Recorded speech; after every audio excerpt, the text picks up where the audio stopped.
Hey! Yebo madoda. Uyabona masikhuluma ngenkosazana. Bayeka abantu okuqamba amanga. Namhlanje ngisemfuleni wami la ngiphahla khona into zami. Baba umhlanga lo. Njengoba abantu bangazi kusukela eThekwini, ngiphakamisela abantu ngibenzela izinto.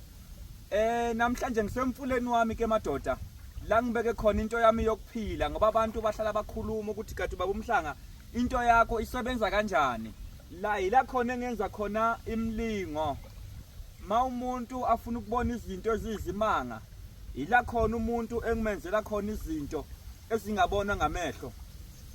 Ma abantu bafuna ukubona into yangempela, bafuna ukubona izinto zasemanzini, bafuna ukubona imfihlakalo, abangishayelele ku number yami ethi 063 802 4862.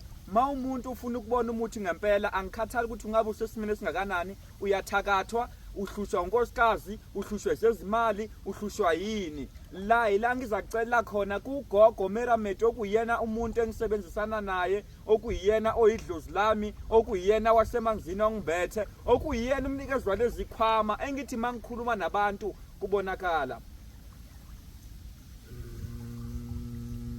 Babonise nanga ugogo. Yey, phakama ndlondle enkulu, phakama ndoda phakama gogo, phakama sicela ukusibhesela amakhamera gogo.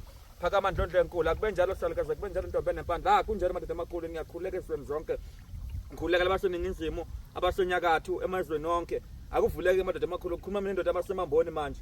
Ngithi akuvuleke emsebenzini yabo, emabhizinisini wabo kuhambe kahle. Konke abakwenzayo ke madoda amakhulu ngiphakamisa kimi, ngiphakamisa kini ke madoda ukuthi nibavulele, nibaphakamisele umsebenzi wabo. Lokho abakwenzayo angikhathali ukuthi benzani, badayisa benzani, barobhana, but kini madoda amakhulu phakamisana madoda amakhulu, ngiyakhuleka kini. Hey. Thokozani bantu aba.